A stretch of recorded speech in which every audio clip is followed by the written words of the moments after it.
নবীজি কিসের তৈরি, নূরের তৈরি না মাটির তৈরি, এইটা নিয়ে কাজ্জার কোনো শেষ নেই। আশ্চর্য কথা, কি দিয়ে বানাইছে, মাটি দিয়ে না নূর দিয়ে বানাইছে, এর ভিত্তিতে মর্যাদা। আল্লাহর কোরআন পুরাটার মধ্যে অগণিত আয়াত আল্লাহ তাআলা রাসূলের মর্যাদার জন্য আল্লাহ তাআলা নির্ধারণ করে বলে রাখছেন। হাদিসে নবীজির অগণিত মর্যাদা আল্লাহ তাআলার পক্ষ থেকে নবী শুনাইয়া রাখছেন।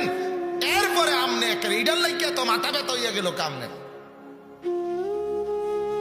কথাটা বুঝছেন না? আপনি আগুন বলেন, মাটি বলেন, নূর বলেন, বাতি বলেন, সেরাক বলেন, লাইট বলেন, কোনটাই তো মর্যাদার কিছু না।